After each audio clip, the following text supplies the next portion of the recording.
right. Good evening, everybody. I wanted to make this video to talk about saving for a down payment for a home. So this is an issue that a lot of us are facing right now, especially younger generations, first-time home buyers, whether you're millennials, Gen Z, whatever. This is a big struggle point that a lot of people are having. And the whole issue is that people are choosing to save with the wrong store of value. So people are saving in dollars if they have any excess dollars at the end of their budgets. And what they're finding is they're never getting ahead. They're never able to afford that 20% down payment or their home payments, anything like that. So I wanted to show, for the first time ever in humanity, we have a resource that can help you, okay? And this isn't gaslighting. This isn't boomer advice to just say, oh, you need to work harder. You know, I did it when I was your age or whatever like that. Because objectively, homes have gotten more expensive. So I'm not here to gaslight you and say you're just not working hard enough. Homes have gotten less affordable.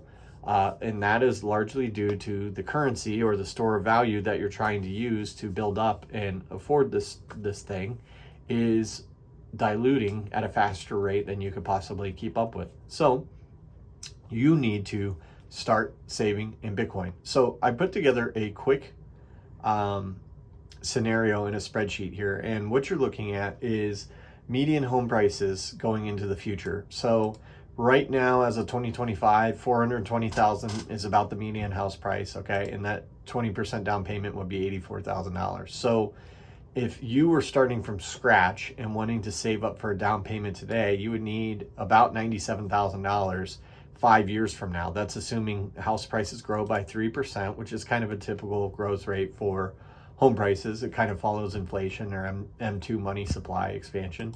So to do that, you would have to save $1,632 per month for 60 months starting right now. And if you see, you went from 84,000 to 97,000. So again, you can see how that yardstick is getting further and further away as you're on this treadmill. It's absolutely horrible. So how could you shorten that from 5 years to 3 years? And don't hang up just yet because you know you can't save $1,600 a month. I know not everybody has that excess in their budgets, especially with how bad inflation is right now. Just follow my logic here. So this takes 5 years to get a 20% down payment. If you look over here, what I did was I took that same $1,632 per month and I put it into a compound growth calculator and I applied a 45% compound annual growth rate, which is kind of a typical growth rate for Bitcoin. It could be a little bit higher, it could be a little bit less, but let's just say on average it's 45% over the next 5 years. If you took that same amount of money, you would see compounding growth, and you would actually get to your down payment and actually a little bit higher in 3 years, okay? Saving the same exact amount. The only difference being that you save in Bitcoin versus saving in dollars, okay?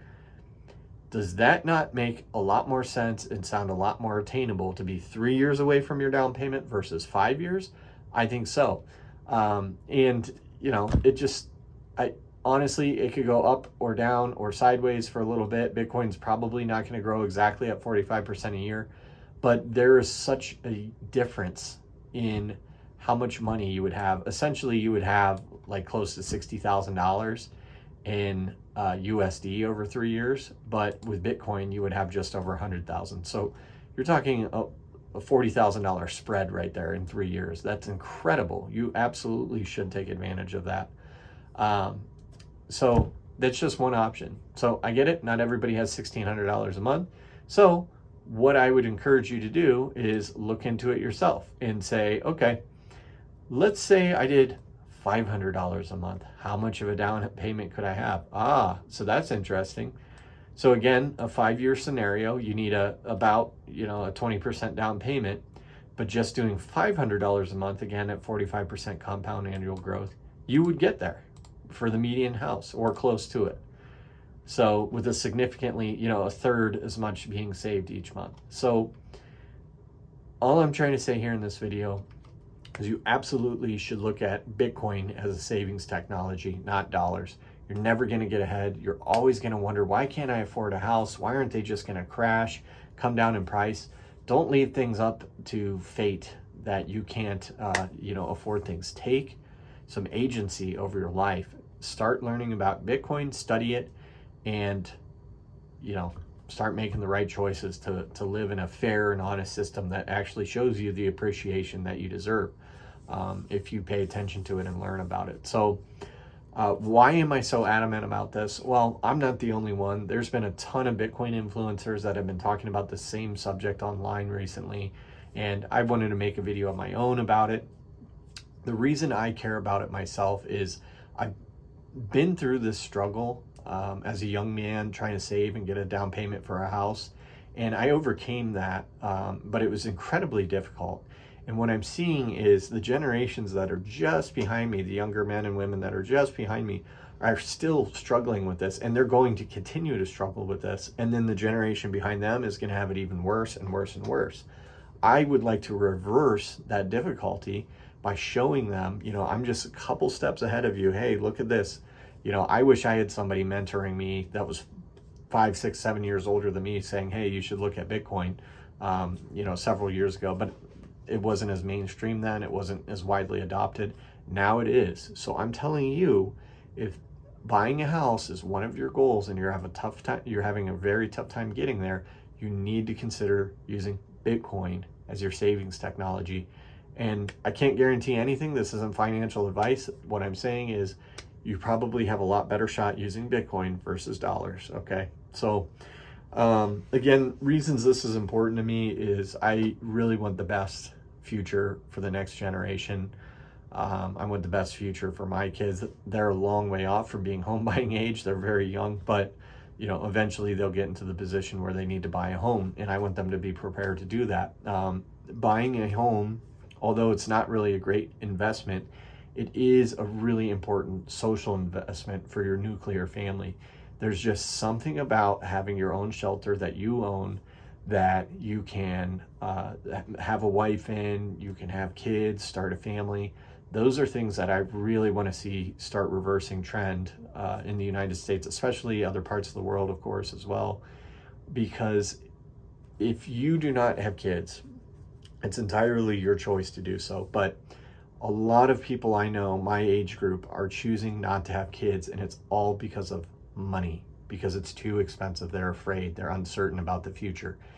That is the worst trade of all time, not having kids and embarking on the greatest adventure of your life because of men that can print money that assigns value to your life, dollars that mean nothing, is absolutely the worst trade in life. I would put kids above anything else in the world. It's the greatest life experience. It's the pinnacle of your existence. You absolutely, if you have that calling in your heart, you should work to have kids no matter what.